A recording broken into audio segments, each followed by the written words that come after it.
Traiter quelqu'un de micro-pénis en ligne ne prouve pas vraiment votre professionnalisme. Et oui, en ce moment, je parle de la controverse entre Megyn Kelly et Mark Levin, qui est complètement hors de contrôle. Ces deux-là se disputent comme chien et chat. Et puis-je juste dire que je sais que vous pourriez me traiter de vieille école, ou peut-être que je ne comprends tout simplement pas. Mais en tant que personne un peu plus jeune qu'eux, je trouve ça un peu embarrassant de voir ce genre de dispute en ligne. Ça paraît pathétique, hein, on dirait juste du cinéma. Et vraiment, vraiment, ça ne vous donne aucune légitimité dans votre position. Pas qu'ils aient besoin d'une quelconque légitimité. Surtout quand on parle de Megyn Kelly, parce qu'elle a prouvé à quel point elle peut déraper à bien des égards. Je veux dire, tout récemment, voici un extrait d'elle parlant de l'Iran. Et c'est un peu embarrassant. À mesure que cette affaire tourne mal, nous devons savoir exactement qui l'a convaincu et quels arguments ont été avancés pour persuader le président que c'était une bonne idée. Qui, précisément? Les noms que nous connaissons sont Bibi Netanyahu. Avant tout, Lindsey Graham, tout aussi responsable. Nous savons, d'après le rapport du Wall Street Journal, que Mark Thiessen de Fox News et le général Jack Keane ont été de fervents partisans de la guerre. D'accord, j'apprécie ces personnes, mais il semble qu'elles se soient lourdement trompées. Alors, tout d'abord, le problème avec cette vidéo, c'est qu'elle aborde le sujet comme si l'Amérique avait perdu la guerre contre l'Iran. Ce qui, puis-je le dire, est très très éloigné de la réalité. L'Amérique et Israël sont en train d'écraser. Est-ce que c'était une victoire en 12 jours? Non. Est-ce que ça devient de plus en plus compliqué? Oui, vous faites face à un régime qui, depuis 47 ans, construit une infrastructure terroriste. Penser que cela peut simplement disparaître en quelques jours est franchement arrogant et délirant, mais Megyn Kelly a déjà prouvé qu'elle était délirante.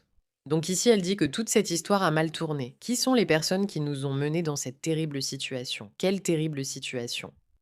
Quoi? Explique sur quoi tu te bases. Non, tu ne peux pas, car tu fais juste la promotion de cette idéologie stupide célébrée chaque jour par la République islamique.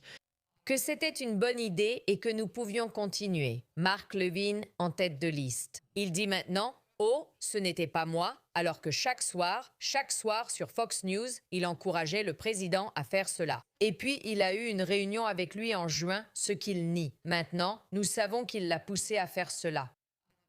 Ben Shapiro était tous les jours dans son émission à défendre cette guerre. Il y avait des militants très en vue à droite qui en salivaient presque d'avance. Et maintenant que non seulement ça se passe mal, mais que les sondages du président sont en chute libre, on aimerait voir un peu de responsabilité. Qui lui a promis quoi? Tout d'abord, en tant que présidente des États-Unis, personne ne vous promet rien. Si vous prenez une décision, c'est à vous de la prendre. Vous pouvez demander autant d'avis que vous voulez, mais si vous décidez seul, personne ne vous a convaincu. Et les personnes qui en parlent, pour ou contre, n'ont pas besoin d'être jugées.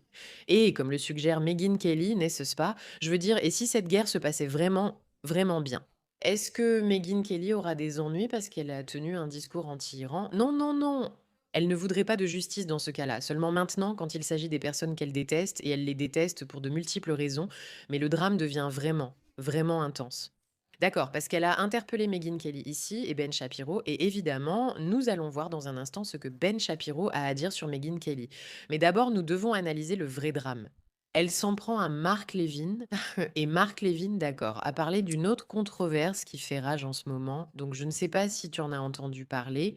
Jade Vance a été surpris, peut-être filmé ou enregistré, disant que Bibi Netanyahou était incontrôlable car il promettait un changement de régime en Iran, que ce ne serait pas si simple. Mark Levin répond en disant faites venir Rubio ou Witkoff. D'accord, pour donner du contexte, on sait que J.D. Vance chute dans les sondages pour sa candidature à la présidence. Et Marco Rubio paraît de plus en plus être le bon choix pour ce poste, n'est-ce pas? Je pense que nous sommes tous d'accord, ou toute personne sensée. Bref. Megyn Kelly, au lieu de simplement le laisser écrire ce post, décide de s'en prendre à lui et adore vraiment commenter. Pour commenter le fait que Mark Levin a un micro-pénis maintenant, comment saurait-elle une telle chose? C'est une question qu'on doit se poser parce qu'elle l'affirme avec beaucoup d'assurance.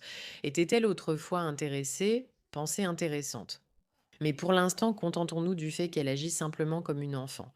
Et elle dit, mais regardez Micro, tellement ivre de son minuscule et temporaire pouvoir, il veut que le vice-président, c'est-à-dire J.D. Vance, soit écarté pour le péché d'avoir défié Netanyahou. D'accord, alors je suis une grande fan de Mark Levin, mais je ne suis pas du tout fan de ses tweets puérils. Parce qu'ensuite, il va encore plus bas, d'accord, encore plus bas. Regardez Deep Throat. Oh, les histoires que j'entends, dans quelle vulgarité, c'est plutôt intense. Et puis Megyn Kelly répond: pauvre micro qui essaie de me faire passer pour une salope, moi, une femme mariée et heureuse depuis près de 20 ans. Les tout petits hommes avec une micro-virilité ont souvent recours à des attaques misogynes. Ce n'est pas grave, Mike Rowe. Je suis sûre que ton handicap rend vraiment difficile de regarder des femmes plus accomplies. Voilà. Oubliez de quel côté vous êtes, oubliez si vous êtes du côté de Megyn Kelly ou de Mark Levin. Est-ce qu'on peut juste dire à quel point c'est pathétique? Encore une fois, je suis une grande fan de Mark Levin. J'étais aussi une grande fan de Megyn Kelly. Je pense juste que toutes ces disputes sur Internet, ces commentaires puérils les uns envers les autres, c'est ridicule. Et si vous essayez de prouver quelque chose, si vous essayez de montrer que vous avez de la compréhension politique, de la nuance et des compétences, ce n'est pas la bonne façon de s'y prendre. Voilà. Au fait, des vidéos circulent sur la véritable personnalité de Megyn Kelly et sur son passé. D'accord, donc cette personne, Ian Miles Chong, a écrit Grandma Grouper, qui est son surnom. Personne ne te fait honte, mais tu as évoqué publiquement les plans à trois, le porno, ta vie sexuelle, la perte de ta virginité, la promotion du sexe avant le mariage, ton corps, ton obsession pour le sexe, et les rapports pendant la grossesse, même au premier trimestre. C'est intense, voyons cela. Bon sang, tu es charmante. Merci. Toi, tu es le genre de fille avec qui je pense que Beth accepterait un plan à trois si ça devait arriver un jour. Parce qu'elle sait que tu es clean, ou du moins tu en as l'air. Elle et moi sommes collègues. Oui, c'est vrai. Eh bien, elle était à l'antenne avec Eminge sur Fox pour la syndication. Puis-je juste préciser avant de commencer que c'est une vieille vidéo, depuis elle a beaucoup progressé. Et je vous rappelle qu'elle était vraiment à l'avant-garde pour mettre en lumière tout ce qui relevait du mouvement MeToo et défendre les droits des femmes. Et j'ai beaucoup de respect pour elle. C'était une erreur stupide, peu importe ce qu'elle dira. C'était avant qu'elle comprenne vraiment les codes du média training, mais Ben Shapiro a un avis différent. On y reviendra. Toucher à ma femme, pas du tout. Quelle chance, c'est une belle femme. As-tu déjà eu une expérience lesbienne? Non, je peux honnêtement dire que non. Roger Ailes ne t'embaucherait pas. Peut-être qu'elle sera la première. Tu n'as jamais essayé. As-tu déjà observé les filles au vestiaire comme pom-pom girl? Non. Juste pour admirer un beau corps. Et je ne suis pas, tu sais, Tu pourrais apprécier le corps d'une femme. bien sûr. Tu n'as jamais vu de porno. J'ai déjà vu du porno, oui. Quel genre de porno as-tu regardé? Je ne sais pas, juste au hasard, tu sais, évidemment. Écoute, regarde mon travail, moi. On faisait une rubrique qui s'appelait Le tribunal de Kelly, tous les jours où on parlait des idiots et de ce qu'ils faisaient. La moitié du temps, c'est une sextape impliquant une célébrité. Franchement, si tu voyais l'historique sur mon ordinateur de travail, tu serais choqué. Beaucoup de contenu serait classé X à cause des invités de l'émission. Tes parents doivent l'être. Donc tu veux dire que tu as attendu après le lycée? J'étais assez mature et amoureuse. Cette vidéo est vieille, je vais arrêter de la regarder car ce n'est pas une image fidèle. Je trouve que c'est un peu pathétique de la part de la personne qui a posté ça. Pour être tout à fait honnête, je trouve l'interview dégoûtante. Pourquoi demandez-vous à une femme si elle regarde du porno? Dans quel univers? Est-ce que c'est approprié? Non, ce n'est pas approprié. Ce qu'une femme fait dans sa... C'est comme toi, qu'est-ce que tu fais avec ton mari? Ça ne te regarde pas. Tu n'aurais jamais dû poser cette question. Mais c'est un peu l'ancien univers auquel nous nous étions habitués, et Megyn Kelly en faisait vraiment partie, en le défendant, en le changeant et en le faisant évoluer. La voir partir dans ce délire du type «tu as un micro-pénis» est pathétique. Je ne pense pas qu'il faille ressortir les vieux problèmes de quelqu'un. Comme les erreurs qu'ils ont commises dans le passé, s'ils ont vraiment prouvé qu'ils ont changé et évolué avec le temps. Je pense que c'est une grosse erreur que les gens font, et je pense que ça ne sert qu'à rabaisser les autres. Bien sûr, en tant qu'humains, nous changeons et évoluons, mais à ce stade, avec tout le média training de Megyn Kelly et Mark Levin. Allez les gars, pas besoin d'évoquer cette histoire de micro-pénis façon Deep Throat. C'est puéril, c'est enfantin, c'est embarrassant. Et là, vous avez Ben Shapiro qui partage essentiellement ses opinions sur pourquoi Megyn Kelly fait ça.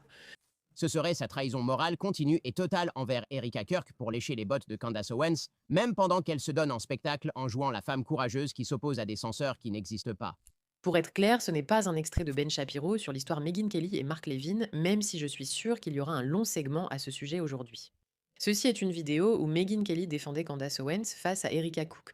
Mais le point qu'il soulève ici à propos de Megyn Kelly est important. Il dit: Elle préférera mourir plutôt que de plier le genou devant ceux qui critiquent à Candace Owens. C'est pourquoi, par exemple, malheureusement, Megyn Kelly continue de prétendre qu'elle est l'avant-garde du mouvement conservateur. En citant « Attendez de voir ces chiffres sur YouTube d'hier parce qu'elle est énervée contre moi. » Elle a publié un communiqué disant qu'elle voulait remercier son public parce qu'ils ont eu 138 millions de vues sur YouTube rien qu'en février, soit 2 fois plus que toutes les émissions de CBS News réunies.